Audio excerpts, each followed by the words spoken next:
Listo, ahora sí. Vamos grabando. Ahora vamos con esto.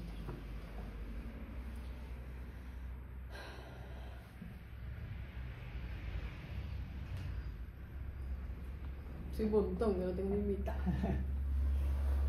Qué honor.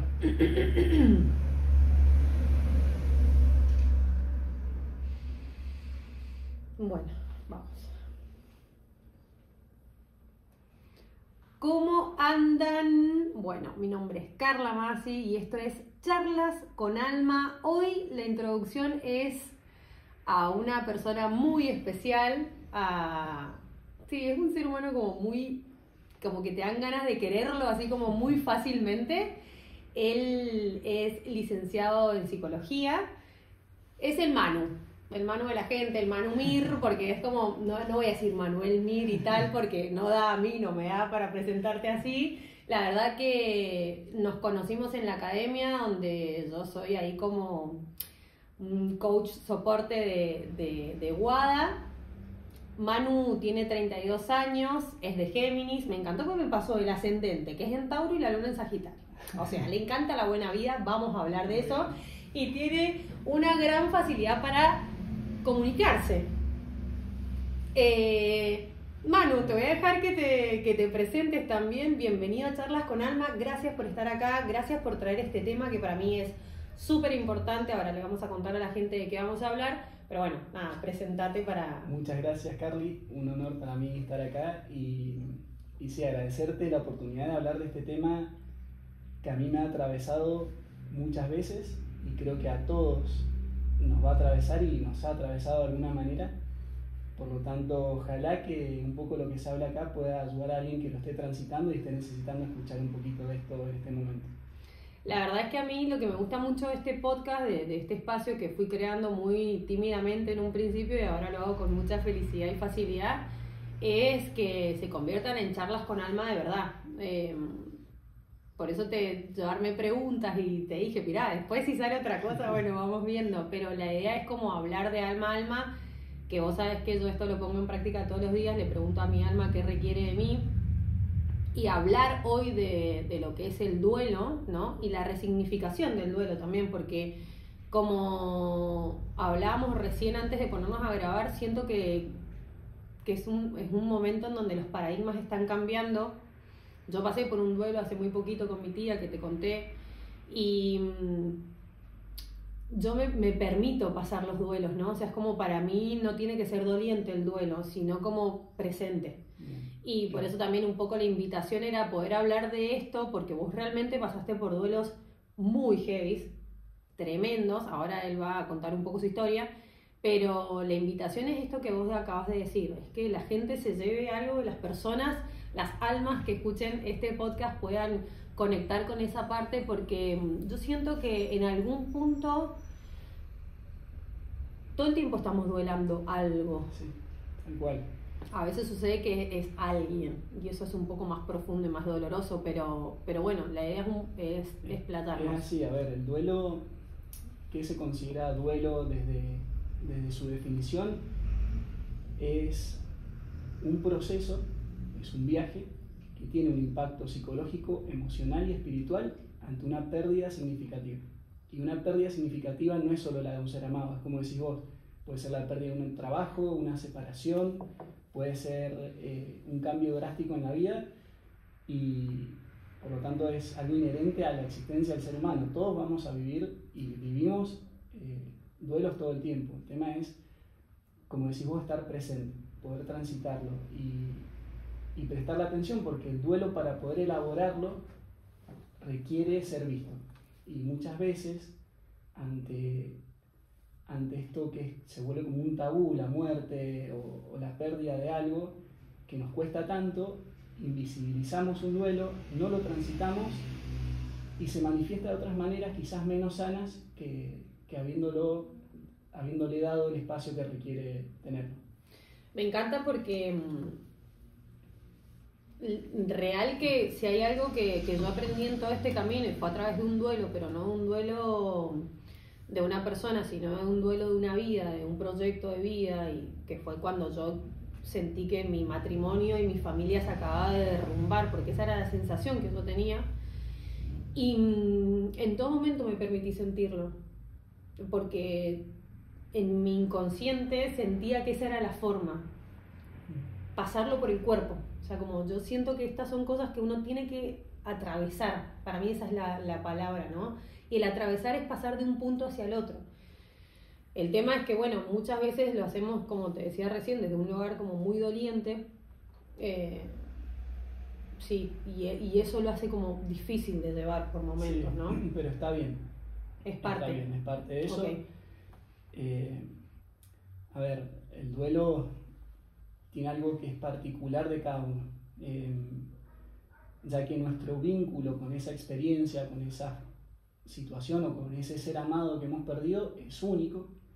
Por lo tanto, en nuestro duelo, de hecho hay algo que yo aprendí transitando duelos, es que te sentís solo, en soledad. Tremendo, sí, por tremendo. Más que hayan libros que te digan cómo transitar un duelo, las etapas del duelo, que todo es hermoso porque todo aporta y te ayuda a conocerte y transitarlo, te sentís solo, porque tu dolor es tuyo, o sea que tu vínculo con esa persona, con esa situación, es tuyo y de nadie más. Así como yo viví el duelo de mi mamá, y con mi hermana tuvimos duelos muy distintos, porque mi relación con mi mamá era la mía y la de mi hermana era la suya, y transitamos etapas de formas distintas y en orden distinto, pero es eso, es entender que realmente uno se siente incomprendido. Y está bien darle esa especialidad y ese cariño y esa cosa propia a lo que estamos transitando, pero también hay que saber pedir ayuda, hay que entender que esa soledad no implica estar solo, ¿sí? Lo podemos vivir en soledad, pero tenemos gente alrededor que podemos acudir, ya sea un profesional o sea gente que nos quiere, y animarse a eso, a transitarlo y estar presente en eso para poder aceptar esta nueva realidad. El duelo concluye en su aceptación. Bien. Y una vez que aceptás esta realidad que quizás no es la que hubiese querido desde claro, sí, no lo elegís, pero está sucediendo.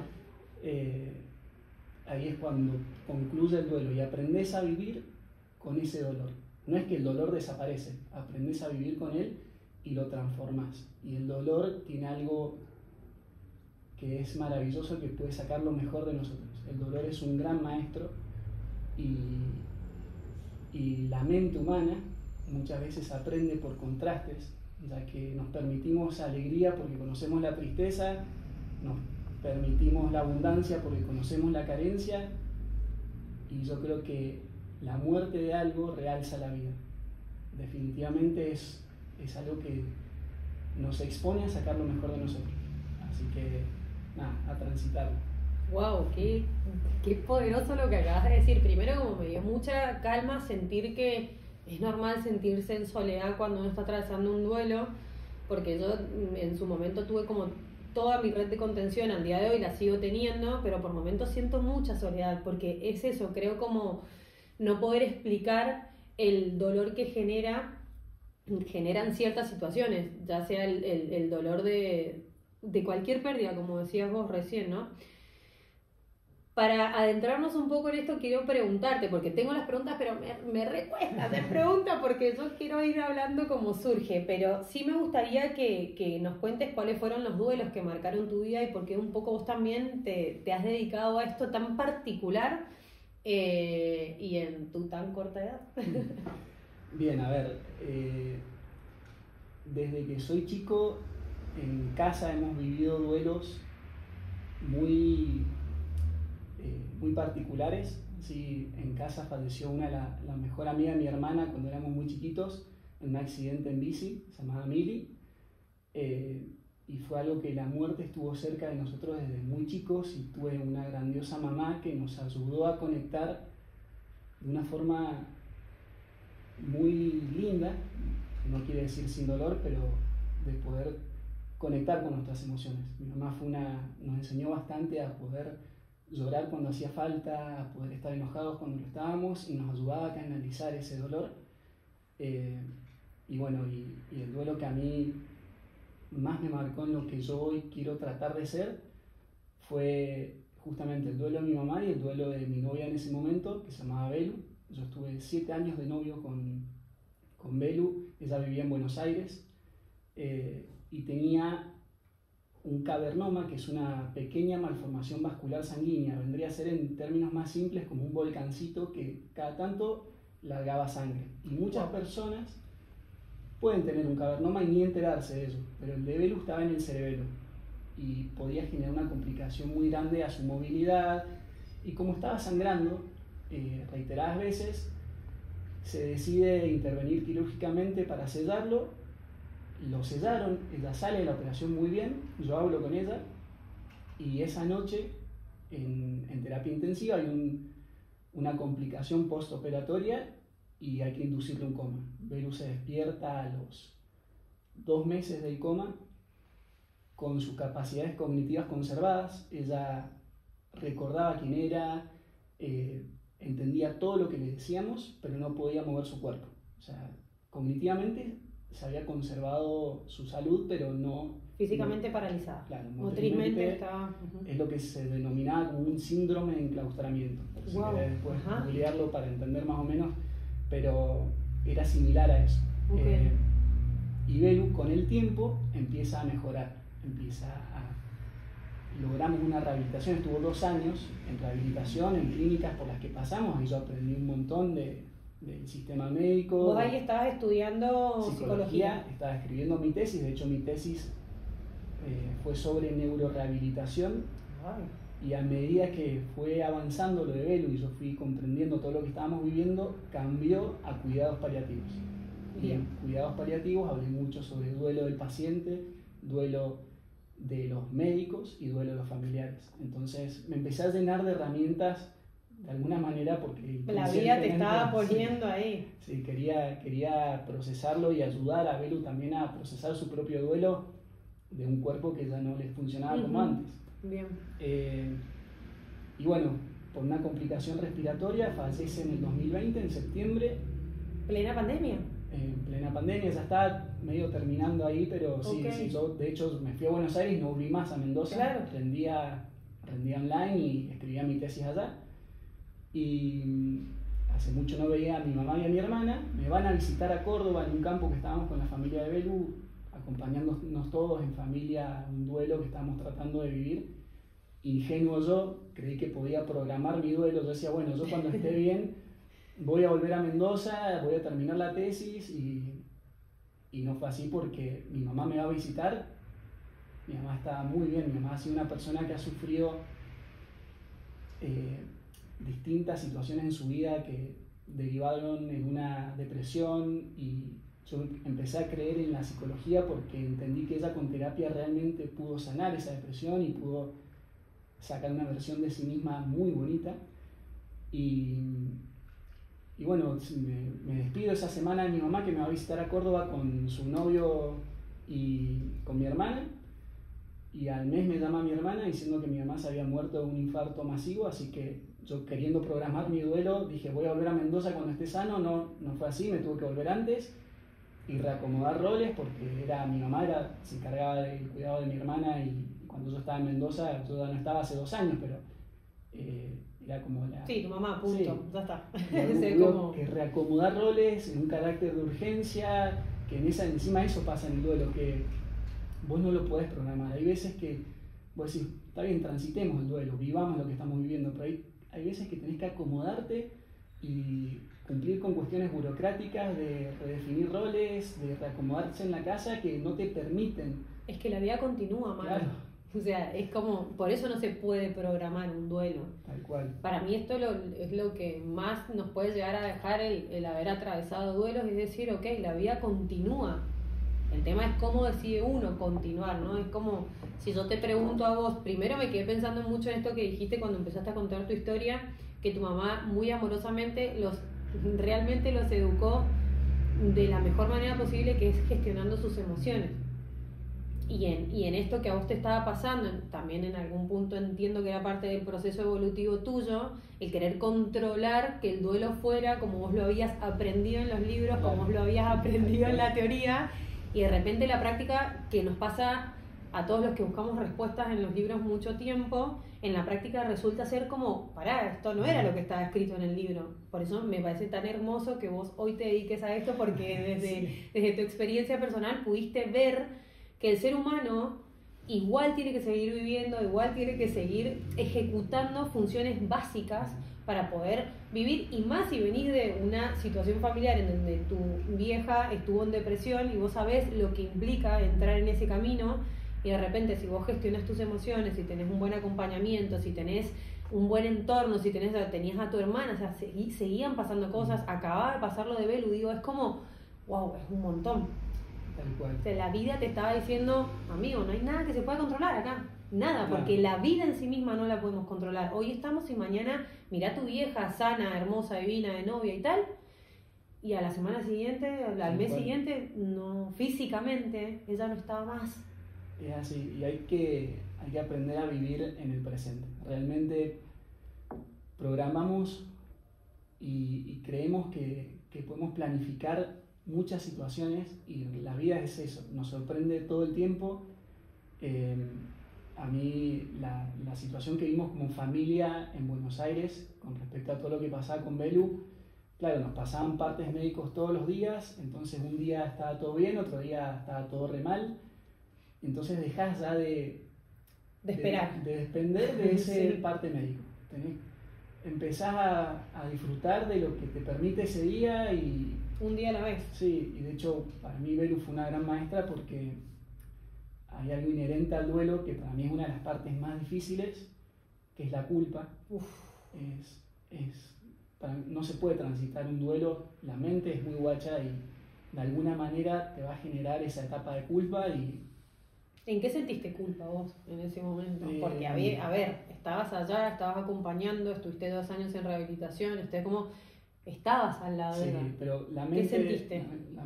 Yo en mi cabeza he hablado con Belu, ya cuando ella había fallecido, pero quieras o no tenés estas conversaciones fantasiosas con la persona que ya no está, que creo que es muy sano también tenerlas. Para mí sí, súper válido. Recontra. Y te das cuenta que ya no está sufriendo, entonces esta conversación puede ser como más ir al hueso, ser más clara, y te animás quizás a tener una conversación que de otra manera no tendrías. Que bueno, está bueno también si hay un duelo anticipado como el de Belu, que está en una situación complicada, que sabes que puede morir, nos dio lugar a dar mucho amor. Realmente nos unió a todos. Yo con la familia de Belu, son mis padres, Carlos y Ale, aprendí un montón de ellos, y realmente nos enseñó un montón. Y yo sentía culpa mucho porque pensé que Belu estaba, si hubiésemos cambiado de lugar, que te pasa también, sí. Bueno, si yo quisiera ser yo el que está ahí, no vos. Sí, me pasó. Yo sentía culpa por no ser yo el que estaba ahí, yo sentía culpa porque no, a veces me permitía estar contento, y tuve la suerte que Belu realmente era muy feliz.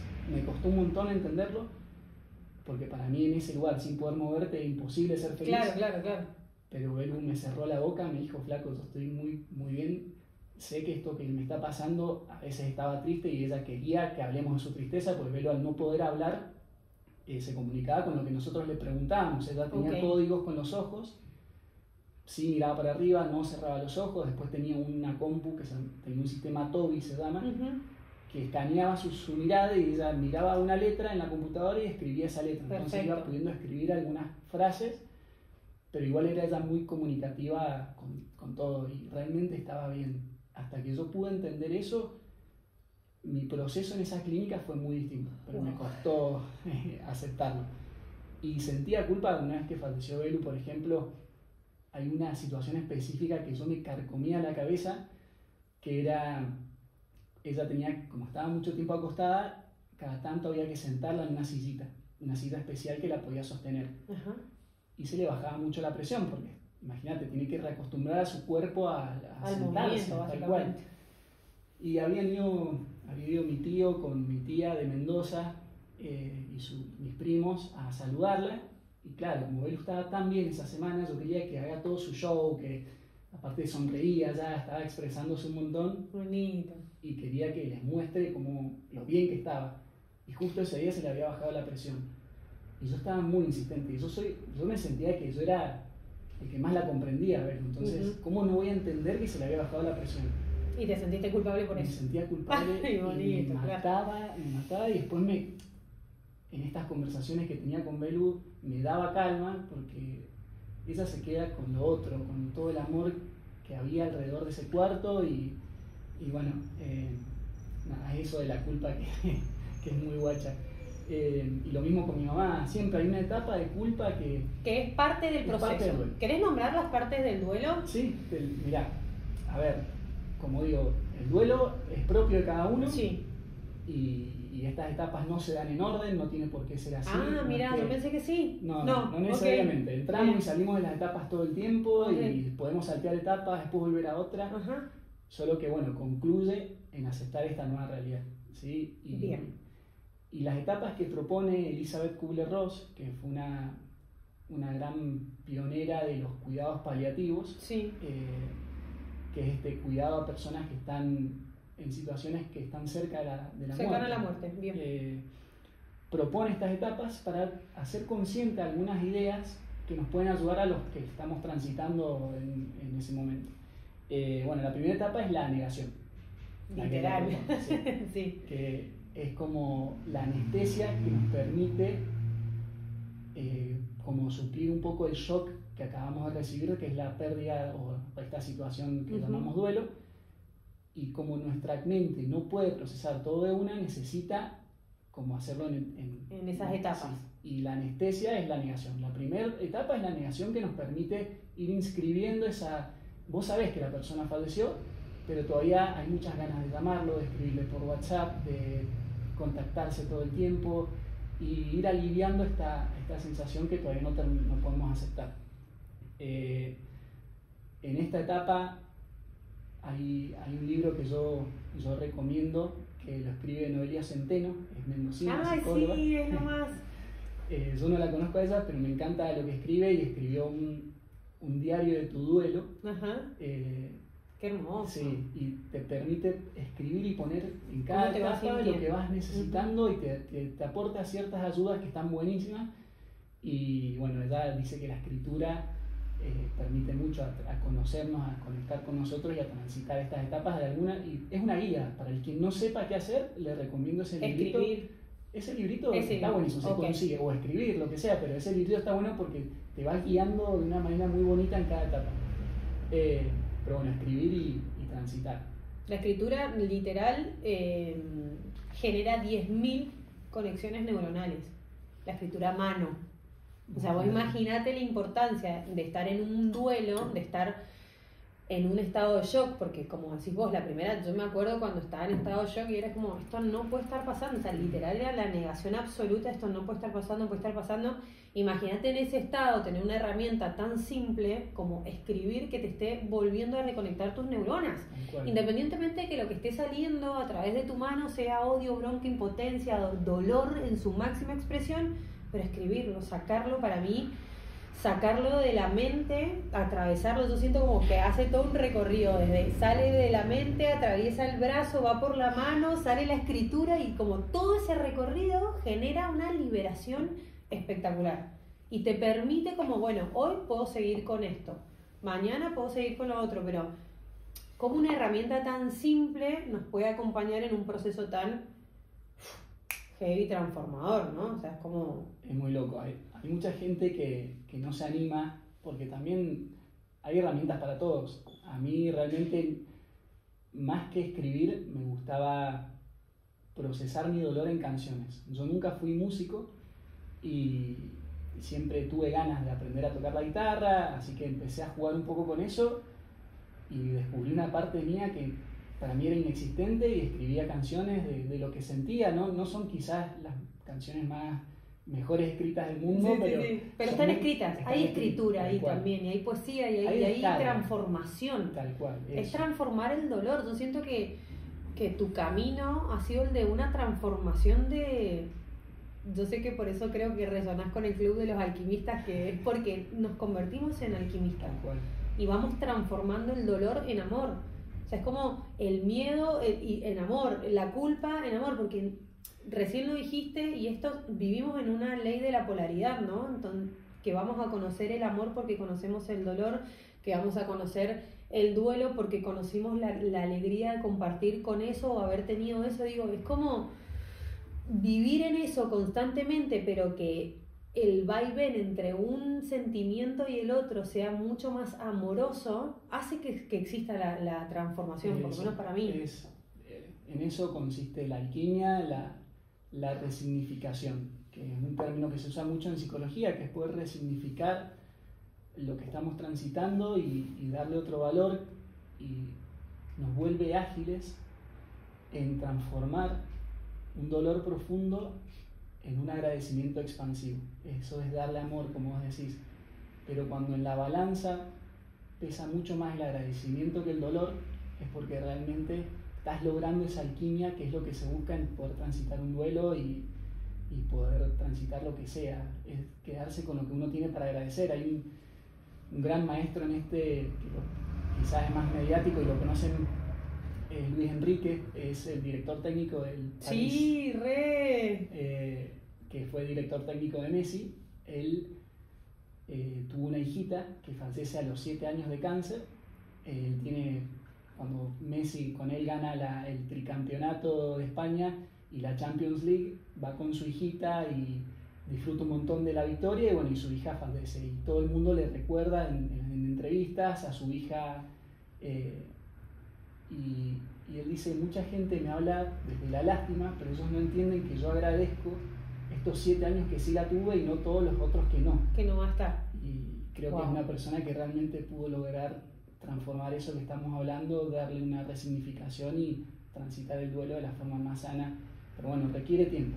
Y no a todos les sale así, hay gente que le cuesta, no tiene las herramientas. Está bueno quizás escucharnos y conectar con esto que está pasando. A quien no le salga a escribir, que busque una manera de canalizar esa energía, no importa cómo. Por ejemplo, en la primera etapa que hablamos de negación, para poder ir inscribiendo esta idea tangible de entender que la muerte ha sucedido y llegar a su aceptación, sí, hay que hablar un montón, de contar la historia y contar la historia y contarla, y todas las veces que sea necesario, y que nadie te diga que ya no puedes contar más la historia porque te va a hacer mal. Seguir contándolo todo lo que vos necesites para empezar a materializar esta idea y esta realidad que es la que está tocando bien ahora. Bien, la segunda etapa de la que se habla es la ira, que viene mucho. Yo sentí mucha ira en mi duelo. Sentí ira hacia los médicos, sentí ira hacia el sistema de salud porque no habían podido responder a lo que necesitaba ver en su momento. Sentí ira conmigo mismo, que la ira es donde me llevó a la culpa que te conté. La ira es parte del duelo. Te vas a enojar con vos, te vas a enojar con la persona que ya no está, te vas a enojar con un montón de cosas, y está bien enojarse. El tema es no quedarse en la ira. Y en esa etapa se recomienda ejercicio físico, así como se recomendaba escribir. Acá es descargar, de alguna manera salir a caminar, sí, algo que te ayude, una actividad física que te ayude a... Siento que todo lo tenemos que pasar por el cuerpo. Sí. Porque recién dije, no importa cómo, y nos importa el cómo, porque esto que estás diciendo es súper importante. O sea, cuando estamos en estado de shock, encontrar la herramienta perfecta para ese estado. Cuando estamos en estado de ira, encontrar la herramienta perfecta para ese estado y canalizarlo y pasarlo por el cuerpo, porque para mí ahí también existe la transformación. ¿Por qué? Porque la biología va entendiendo de qué va esto, de que esa persona o esa situación ya no esté. Claro. Creo que como empieza a darse como el anclaje. Yo me acuerdo en mi proceso de duelo que tuvo más que ver con esta familia, con este proyecto de familia, con el tener que irme de mi casa, con un montón de situaciones que para mí fue realmente un duelo, y te escucho hablar y me acuerdo patente, y yo sí había buscado la famosa curva del duelo, y decía, bueno, ahora estoy en la ira, y era como, y me permitía mucho estar en la ira y hacer descargas, y hacía mucha actividad física, y estaba con muchas meditaciones también, porque había mucho ruido mental. O sea, como fui encontrando en cada etapa, ahora que lo pienso, una herramienta que me ayudara y me acompañara a mí en ese proceso. Además de siempre tener, obviamente, 2 años enteros literal yendo a terapia todas las semanas porque llegaba a terapia literal gritando, odiando todo. Era como, y la psicóloga me decía, retractate lo que estás diciendo, y me cagaba pedo, y yo decía, no, porque lo odio, y era como, pero sacada, y me permito contarlo porque es parte de nuestra humanidad y es parte de nuestro aprendizaje, y siento que es parte de nuestra transformación de esto, ¿no? De poder transformar las situaciones y decir, sí, che, pasé por absolutamente todos los estadios, y me parece que es súper hermoso esto, pasarlo, atravesarlo y seguir, y no ir quedándonos en eso que nos hace sentir en algún punto como me merezco estar en la ira, y es como ¿en qué te estás escondiendo? Porque no, ahí empieza también un doble juego, después la lástima o el dolor y también la manipulación desde ese lugar, digo, empiezan a aparecer ciertos patrones que en algún punto siento que nos protegen y al mismo tiempo nos hacen sentir vivos, y es como una cosita bastante... Bueno, es complejo el ser humano, sí, me encanta. Sí, por eso cada uno vive el duelo a su manera. A ver, podemos hablar de estas etapas y creer que va a haber un orden, pero bueno, como decís vos, el ser humano es complejo, entonces poder escucharnos y poder darle orden a todo lo que nos está pasando. A ver, wow, esta ira está muy bueno cuando hablas de meditación, porque hablando ahora en esta etapa de la ira, a veces es difícil concentrarse y usar herramientas para escribir en este momento. Hay gente que puede escribir con ira y sale espectacular y escribe enojadísimo, y no quiere decir que eso que escribió queda fijo, vos lo puedes releer y que no te sientas de esa manera ahora. Total, es ese momento, punto. Tal cual, pero está bueno que sepas que, bueno, che, no me estoy pudiendo concentrar, quizá ahora la herramienta de escribir no es lo mío, ahora necesito calmar la cabeza, voy a meditar. Entonces, pero eso implica un autoconocimiento que el proceso de duelo, quieras o no, te va a hacer conocerte. Para mí es un acto de presencia. Yo te escucho hablar y pienso en lo presente que uno tiene que estar en esos momentos para poder atravesar el duelo, pero con conciencia, independientemente de lo que vaya sucediendo, porque aparte de esto, la vida sigue pasando. O sea, yo estaba en pleno duelo, igual tenía 1000 cosas que resolver, tenía que salir a buscar trabajo, tenía que, y era como, estaba llena de tenías que, ¿me entendés? Y era como, ok, la vida continúa, bueno, pero hoy estoy en esta. Me acuerdo que había un ejercicio que lo quiero compartir porque a mí me sirvió un montón, que me lo dio la psicóloga en ese momento, y se agarra una taza, grita dentro de la taza, grita, y después vas y la estrolás contra el piso, me decía, y que se rompan 1000 pedazos, y eran como situaciones de descarga, porque quiera o no, en esto que somos seres polares, hay una violencia dentro nuestro que despierta esa ira. ¿Cómo? ¿Dónde canalizo esto? Y hay personas que van a salir a cagarse a trompadas, o van a salir a pelearse en el auto, van a terminar chocando o reventándose un ligamento. Empiezan a pasar cosas físicas muy tangibles. En cambio, cuando uno está en presencia, y en esto que acabas de decir vos, que para mí es la clave de todo, el autoconocimiento, decir, che, estoy en esta, ¿cómo hago? ¿A quién busco? Después venía otra amiga que hacía una terapia no sé cuánto, porque realmente no me acuerdo, no es por ningunear, no me acuerdo qué era lo que hacía, creo que facetas le llaman, y me hacía agarrar la almohada y golpearla contra te juro. Y estaba buenísimo porque yo terminaba llorando en un rincón de mi habitación, muy frustrada, muy enojada, con mucho dolor, pero no estaba en mi cuerpo eso. Estaba afuera, y yo podía estar más liviana para poder seguir resolviendo lo que la vida me estaba pidiendo. Hay que transitar la ira, y es como decís vos, hay formas de canalizarla, y es mejor hacerlo de esta manera que en un accidente de tráfico. O sea, realmente va a estar ahí la ira, no es que se puede tapar, barrer abajo de la alfombra, en algún momento va a aparecer. Entonces está bueno conocernos y saber que estamos transitando esto, escucharse y conectar con nosotros. Y pedir ayuda, Manu. Para mí es súper importante tener espacios de contención, y de decir, che, voy a ir a hablar con esta persona, voy a ir a este espacio, yo te juro, mi psicóloga era para mí en ese momento Lucy, porque aparte era una psicóloga muy integral, entonces yo iba con un montón de otros cuestionamientos míos, patrones y qué sé yo, y era mi lugar seguro en el mundo. Yo ahí me sentía, esa hora era mi lugar seguro en el mundo, y para mí eso es súper importante en un duelo. Por eso me gusta mucho esto que vos hacés, porque aparte te estudiaste en la academia, tenés una mirada muy integral del ser, pudiste ver esto. Manu usa una palabra que a mí me encanta, que es como, nada es reduccionista, o sea, todo tiene que ser súper expansivo, Y siento que eso es lo que hoy hace mucha falta y es necesario para la humanidad, ¿no? Que está Sí. como empezando a permitirse sentir.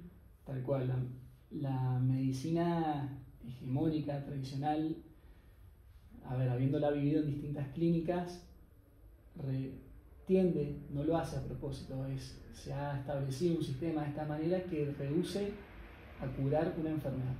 Claro. Cuando se olvida de que el ser humano es mucho más que esa enfermedad y se pierden aspectos de la humanidad importantísimos en la salud, y ojalá que, yo creo que eso está cambiando de a poquito, Sí.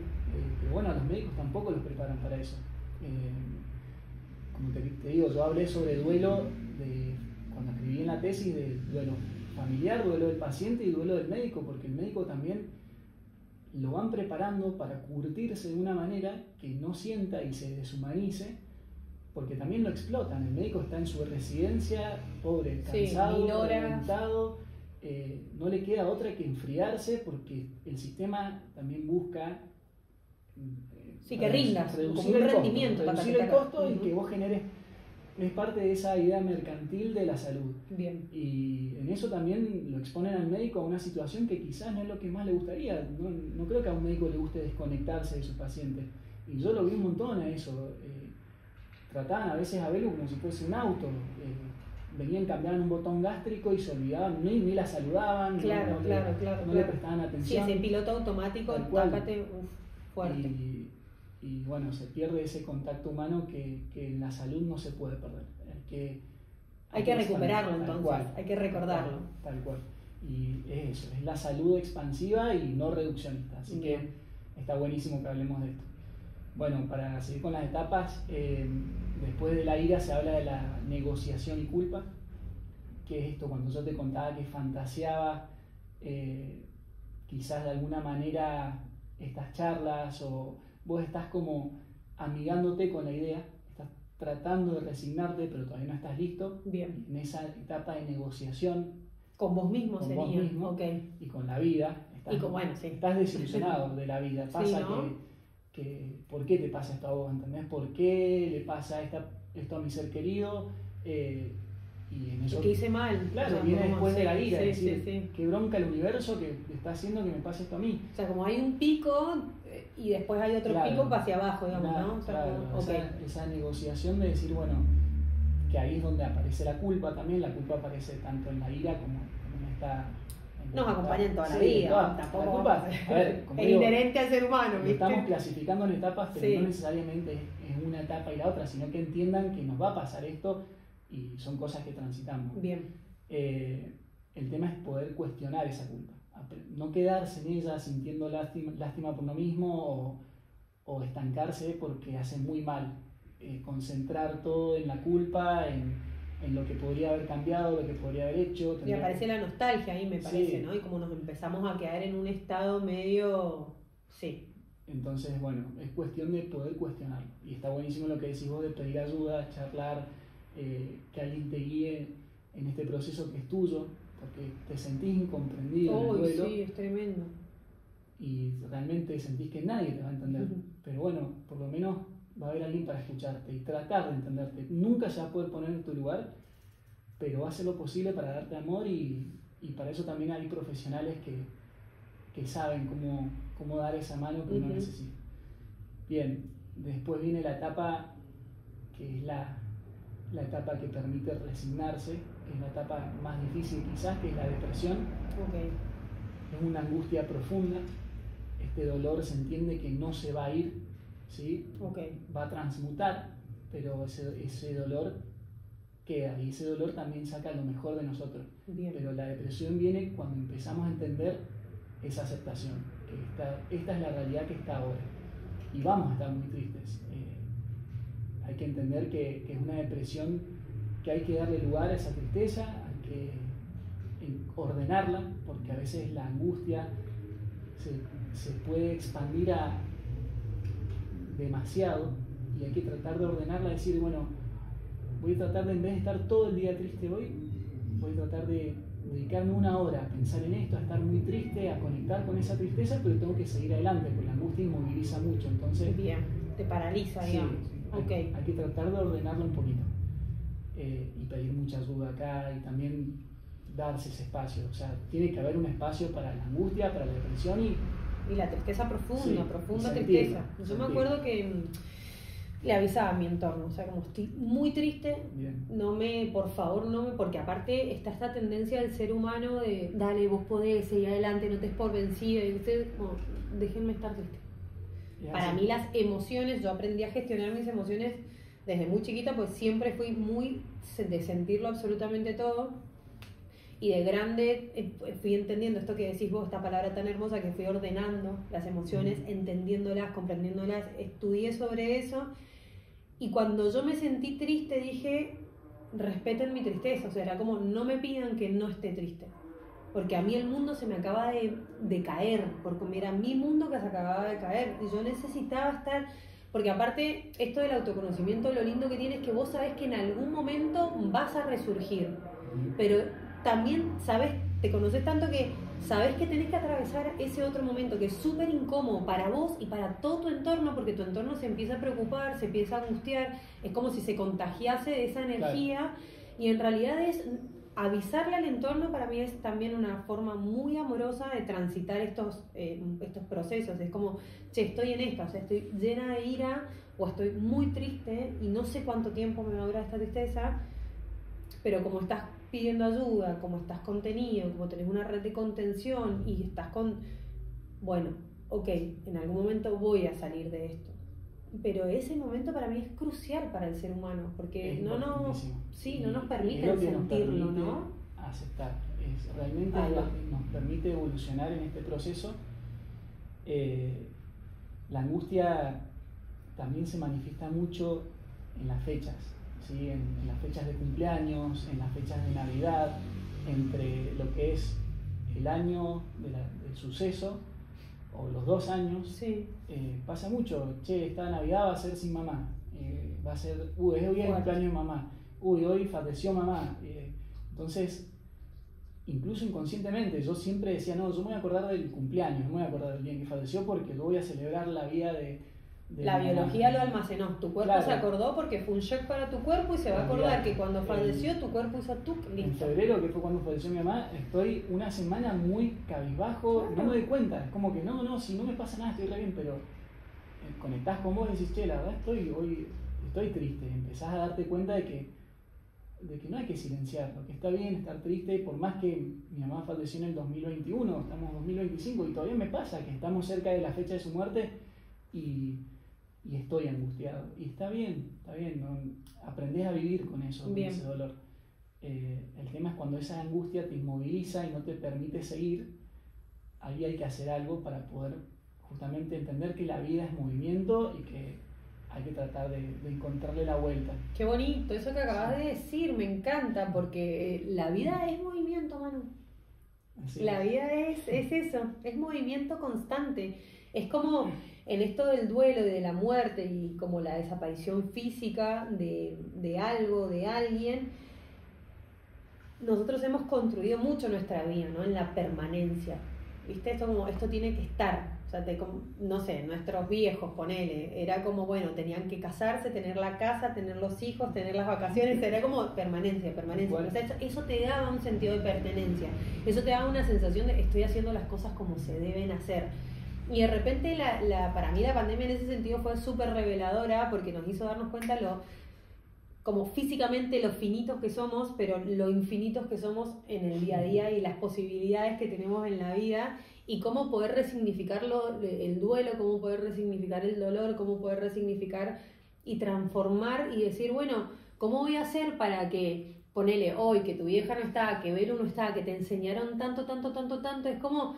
¿Cómo puedo honrarlas en esta tierra? Y quiero vivir mi vida y quiero ser feliz haciendo lo que hago y quiero levantarme todos los días hiper agradecido porque tengo una nueva oportunidad para salir a la vida y disfrutar de todo, incluso de lo incómodo que está haciendo esto y decir, bueno, estoy incómodo, pero estoy viendo cómo hacerlo de una manera diferente.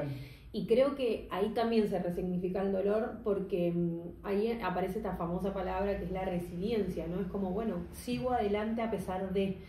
Y a pesar de no es como el dolor atravesándome el cuerpo, sino es como, ok, esta persona que ya no es una persona, sino que es un alma y una energía que estuvo en mi vida, va a permanecer conmigo, la integro, pero sigo con mi vida, porque de hecho vos estás de novio, estás en pareja, o sea, es como digo, vos no te quedaste en ese dolor, vos realmente resignificaste tu historia y hoy estás viviendo, ¿no? Hay una conversación que tuve con mi hermana estaba muy preocupada cuando había fallecido Belu y mi mamá todavía estaba viva. Y mi hermana quería acompañarme a la distancia, hace mucho no nos veíamos, y me llamaba un poco desesperada para ayudarme y contenerme. Y yo le dije que no hacía falta que se desespere así, porque es cierto, yo estaba muy triste, pero yo no era infeliz. La tristeza y la infelicidad no son lo mismo. Bien. Puedes ser feliz y sentir mucha tristeza. Total. Y bueno, fue una de las conversaciones más lindas que tuvimos, que fue darle lugar a esa tristeza y que ella me permita a mí estar triste y estar solo. En ese momento yo quería estar solo, en un campo, que nadie me hable. Literal. Y ya cuando me siento un poquito más con ganas de sociabilizar, iba a hacerlo, pero hoy quería eso y me lo permití. Mis amigos también fantásticos me dieron ese lugar, estaban re presentes para mí, pero entendiendo que... Pero les avisaste que necesitabas eso, esto que hablábamos recién, sí. Digo, avisarle al entorno, che, estoy pasando por esto. Sí.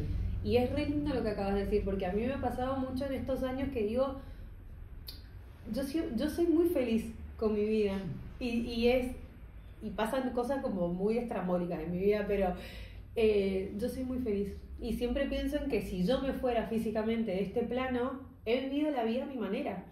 Y a mí eso me da mucha gratificación, me da mucha felicidad. O sea, es como que digo, hacerlo igual, ¿entendés? O sea, es como, hago este podcast y nada, es como, siento que es todo re improvisado y al mismo tiempo está hecho con tanto amor, porque a mí me da mucha felicidad hacer esto y lo hago. Digo, esto me lo enseñó mucho mis hijas y ese fue un gran duelo cuando a mí me dijeron que las nenas habían tenido parálisis cerebral y les había afectado la motricidad. Por eso cuando me hablabas de Belu, digo, wow, qué fuerte que está haciendo esto. Ese fue mi primer gran duelo porque tuve que duelar la idea de cómo ser madre. Claro. Ese fue un gran primer duelo, porque todos los que quieren ser padres o esperan un hijo, vos esperás un hijo sano, entre comillas, y me es muy fuerte ponerlo en palabras porque a mí me tocó vivirlo del otro lado. Y a mí de repente, en vez de estar en una playa tomando sol y haciendo surf, estaba subiendo una montaña empinada, en patas y completamente desbordada. Entonces era como, ok, eso fue un gran duelo para mí. Decir, ok, la maternidad de ser mamá y de repente fue otra. Sí. Y es tremendo cómo eso uno va resignificándolo y te vas dando cuenta de que somos mucho más que un cuerpo.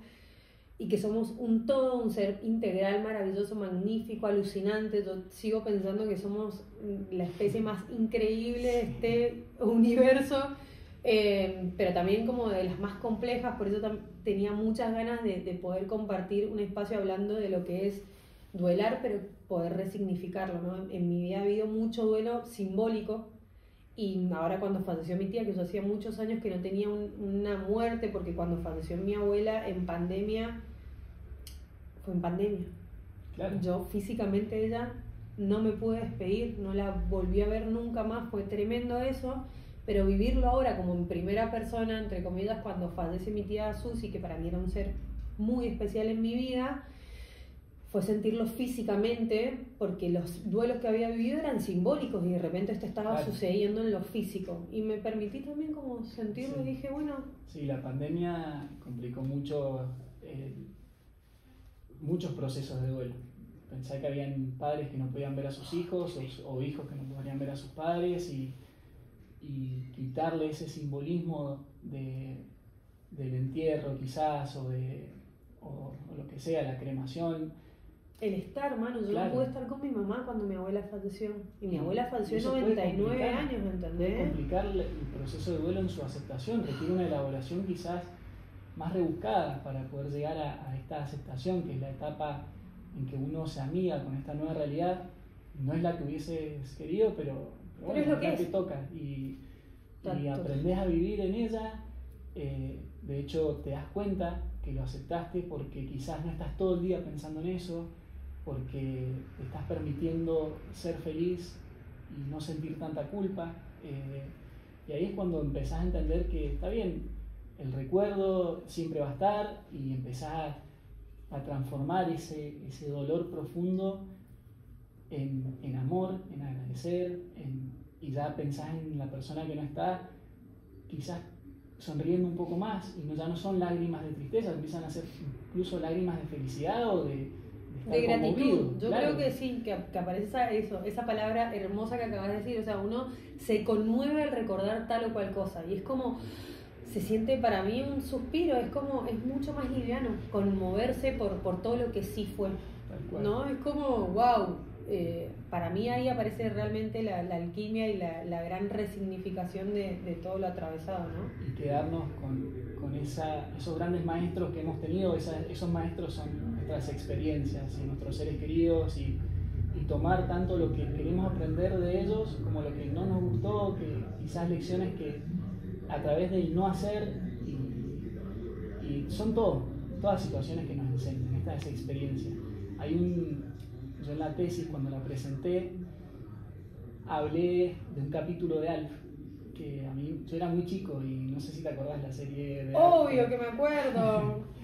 Y me acuerdo que me llamó mucho la atención, yo era muy muy chiquito y estaba viendo, no me encantaba esa serie, me parecía media rara, ¿viste? A mí también me parecía random, pero bueno, la veíamos. Sí, estaba ahí. Sí, estaba. Y justo vi este capítulo que se me quedó grabado, porque no es que lo he vuelto a ver, se me quedó grabado que había fallecido, no sé si la abuela de la familia, Sí.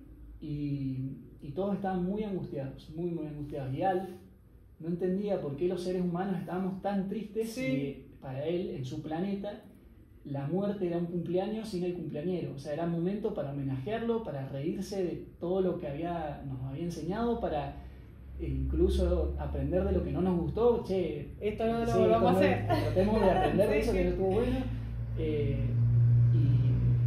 Y era la incongruencia o la incomprensión de Alf, de decir, no entiendo por qué están tan tristes. Obviamente no es que no hay que estar triste, pero me gustó el concepto del cumpleaños sin el cumpleañero, y aprovechar. De hecho, una gran amiga mía, que la menciono, La Guada, sí, que le festeja el cumpleaños a su mamá. Festeja el cumpleaños a su mamá, y me parece fantástico. Hermoso. Es que es poder muy agradecer. cultural también, Sí. esto de la culpa, el duelo. Yo me acuerdo, o sea, si vos lo pensás, se tapaban las ventanas, vestidas de negro, o sea, había todo un ritual que se hacía cuando alguien se iba físicamente. Y de repente nosotros venimos con todo esto y decís, che, nada, de hecho hay fechas, yo no me recuerdo cuándo fallecieron mis abuelas, por ejemplo, Claro. pero no es porque no me importe, es porque mis abuelas me acompañan todo el tiempo. Está bien, ¿no? Y quiero que estén conmigo de otra manera. Yo te lo dije a vos cuando falleció mi tía, que lo hablamos un poquito. Mi tía Susanita ya no escuchaba nada, era un perno porque no escuchaba a la Susi, ¿entendés? Y había que gritarle, qué sé yo, y como muy adentro mío me reí ese mismo día del velorio, dije, ay, por lo menos ahora voy a poder hablar Sí, sin gritar claro. con ella, ¿entendés? Porque para mí ella sigue estando y sigo hablando con ella y la sigo porque yo creo mucho en el alma, creo mucho en la energía, y creo que en Mucho otro más plano fácil. Ahora es no hay que gritar. ahora no hay que gritar ahora, ¿entendés? Bueno. Simplemente podemos hablar de alma a alma, cuánticamente, no importa cómo, pero también culturalmente esto, ¿no? Sacarle el drama y empezar a verlo como, che, Es muy lindo, es muy mágico, tal cual, desdramatizar esto que se ha vuelto tabú de alguna manera, que nos da tanto miedo hablar de esto que pasa. Yo hoy estoy de novio con Agos, que es una chica hermosa que me reacompaña en todos estos procesos, y me da mucha ternura porque ella incluso ha hablado con mi mamá, con su suegra, que nunca conoció, claro, y le pide consejos de cómo ser buena novia, o cómo, es algo que a mí me hace lagrimear cada vez que me lo cuenta, porque me da mucha ternura que realmente ella trata de conectar con alguien que nunca conoció, pero sabe que fue tan importante para mí. Digo, qué lindo que hasta se genera eso, que, a ver, esta conversación que está teniendo ella, puede que sea, puede que no, pero a ella le sirve y está hay bien, mucho amor ahí, sí, y me lo eso están es dando a amor. mí, o sea, es más amor que me envía ella como me lo envía mi mamá, y la verdad que... O quizás te lo envía tu mamá a través de Tal ella, cual, o sea, tal digo, cual, es sí. como esa Es así. infinitud que realmente somos. A mí me encanta tener conversaciones tanto con Belu, con mi mamá, con mis abuelos. De hecho, una vez tuve una duda, y una persona a la que fui a ver que sabe más de lo que es la espiritualidad. Yo quizás vengo de una escuela más de la academia física, ahora estoy enseñándome estas herramientas a través de la academia con vos, con Guada, que me están dando herramientas que no tuve en la facultad, pero fui a consultar y dije, yo mira, tengo estas conversaciones, quiero saber si son respuestas reales, y me dice, mira, somos seres de luz y esa luz quedó impregnada en vos y probablemente son respuestas que ellas te darían. Entonces quédate tranquilo que estás teniendo una conversación literal hermosa, así se siente. Sí. Bueno, creo que con esto podemos ir cerrando este podcast porque mis podcasts duran 30, 28, 25 minutos, llevamos 54 minutos, me encanta, la verdad que da para hablar un montón. No sé si te quedó alguna etapa. No, ahí cerramos la aceptación y la resignificación, entonces creo que esto tiene muchísima magia. Te agradezco un montón que hayas venido a hablar de esto conmigo, porque ¿sí? Ay, qué bueno. Yo también. Creo que es re importante hablar de estos temas, ¿no? Sí. Bueno, vos estás atendiendo, estás haciendo terapia, Yo estoy atendiendo, ahora todavía no, justo este mes no estoy en un lugar físico, estoy tratando de encontrar uno. Bien. Así que ya voy a poner en mis redes donde voy a estar atendiendo, pero sí, y me llena mucho cuando puedo acompañar a alguien que está en un... ¿Te gusta esa parte? Me encanta, sí, me encanta. Lo disfrutas mucho. Lo conozco, lo entiendo y creo que empatizo muy bien, así que ojalá que pueda ayudar a más personas que lo estén transitando. Bueno, ¿dónde te pueden encontrar entonces? Ahí, por ahora no he armado nada, pero voy a armar un Instagram dentro de poquito y seguro lo vas a mandar vos. Bueno, cualquier cosa me preguntan. Dale. Y yo les puedo pasar tu contacto, ¿no? Dale, buenísimo. Así es. Bueno, a mí me encuentran en Yo Soy Carla Masi, en Instagram, en Carla Masi en YouTube. Esto lo vamos a subir a YouTube porque estamos grabando video. Yo siempre grabo audio. Hoy vamos a grabar videíto, así que lo vamos a subir, vamos a estar compartiendo y dejen comentarios, cualquier pregunta o duda, yo se las traslado a Manu y gracias de verdad, yo estoy como muy feliz de tener este momento y este espacio con alguien, siento que tu alma es como muy vieja y que ha vivido esto de un montón de formas y en diferentes dimensiones, así que... Nada, muy honrada de que estés acá. El honor es mío, Carly, y te agradezco en serio la invitación y querer hablar de este tema tan importante y de una forma tan amorosa y desde el corazón, como decís vos, de alma a alma. De alma a alma. Así que te agradezco muchísimo. Bueno, gracias. Un beso, los amo, que tengan un bendecido día. Ahí tengo que mirar la cámara también, porque hay cámara hoy. Gracias, Manu. No, gracias, Carly. Qué lindo, che. ¿Te gustó? Me encantó. Ay, qué lindo, qué amor. Me encanta. Primer podcast. ¡Vamos! El primero.